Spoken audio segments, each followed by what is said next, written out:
Guys, this is Mr. Stevenson again. I wanted to walk you through one of my favorite places in DC. This is the Vietnam Veterans Memorial, and this is kind of a special place for lots and lots of people that would probably be, especially your grandparents' age. So essentially, this is kind of a unique memorial from the standpoint of it's not like the rest where there's not really names. This one has got every single American that was killed in Vietnam listed on this wall, and so it's pretty astonishing to see this wall because there's over 58,000 names on it, and the way it's structured is pretty cool. I'm going to zoom out here and show you a picture of it from afar. So the design of this memorial is unique as well.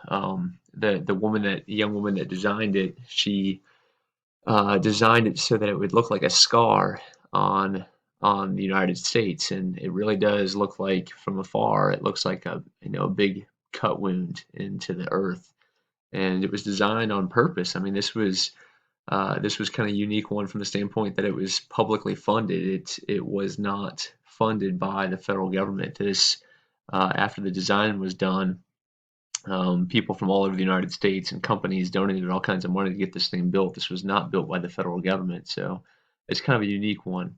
Let me show you a couple other pictures here. There's another one as they were working on it. More of them there. Um, so the way this is set up is also kind of interesting. If you notice, you can see how it's narrow down here, and it gets taller here, and then narrow back this way. Down here at the peak of this memorial, it's about 10 feet tall, but at the very beginning, it's only a few inches, and at the very end, it's only a few inches.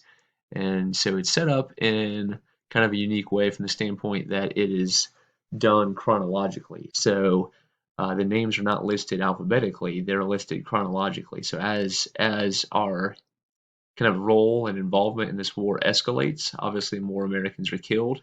And then as our role and as the war tapers down and as we withdraw, obviously less Americans are killed. So, right here, this is the peak of the war, and then it obviously tapers off as well. So it's kind of unique in the way that it's set up. Another thing that's awesome about this is when you go there, let's see if I've got, yeah, when you go there, they've got kind of like this tray area almost that's down at the base of the wall, and you'll see all kinds of people there, bringing flowers or bringing all kinds of different little trinkets and stuff like that to leave behind for the loved ones.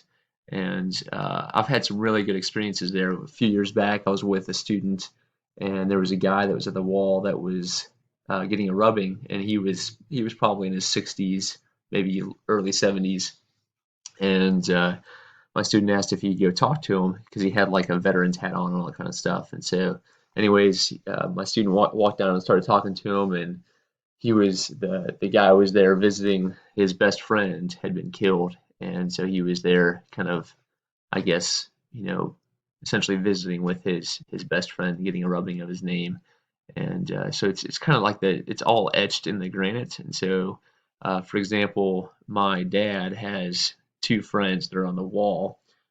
He went to high school with this young man named Ed Worthy, and then another guy. So the first year we went there, I went and got rubbings of their names. You just put a piece of paper over their name and use a pencil and kind of just rub across the name, and it leaves an indentation on the paper. It's really cool. I sent those to my dad. My dad was he was pretty impacted by that. So in any case, this website is really cool, and this would give you guys a good opportunity to talk with your parents and maybe even grandparents, obviously from afar, over the phone, preferably to your grandparents.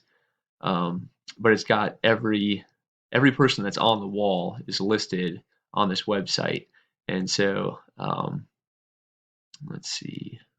So if you go to search the wall, I'm going to show you my dad's other friend here, if it'll work. There we go. Okay. So you can search up a person's name, or you can search up a location. I mean, you could put in Winston-Salem, or you could put in, Clemens or Louisville or something like that, and it'll give you all the people that are on the wall from there. So this is one of my dad's really close friends from high school, Ed Towsley. Um, he was killed in a really, really big battle in 1968. So in any case, what they've done is kind of cool is you can upload photographs that you've got of the people. So this is the valley that he eventually died in. This was a huge Marine base, and the North Vietnamese and the Viet Cong attacked it in 1968, and it was a lot of the Marines died from his unit and from other units of that area. So there are kind of some cool pictures you can see. There's a picture of him from high school. So in any case, what I was thinking might be kind of cool for you guys to do is talk with your family and find out if you guys have anybody in your family that is on the wall, or somebody that you know, maybe grandpa's best friend, or you know great uncle, or you know grandpa's second cousin or something like that. And you can just search up their name and kind of find out a little bit about them, look at some photographs just to make it a little bit personal to you. But basically, what you're going to be doing is going to be using the material that I've got linked down below to complete a few questions on your Google Doc if you choose to do this one. Um, like I said, it's one of my favorite memorials, really cool for a war that is very, very controversial in U.S. history, which we'll learn more about later on this school year, but I wanted to at least introduce it a little bit to you guys and give you guys a little bit of a personal connection. So in any case, I hope you get something out of this. It would totally be worth your time to talk with some of your family and find out if you guys know anybody that's on this wall, um, just to make it that a little bit of personal connection to it.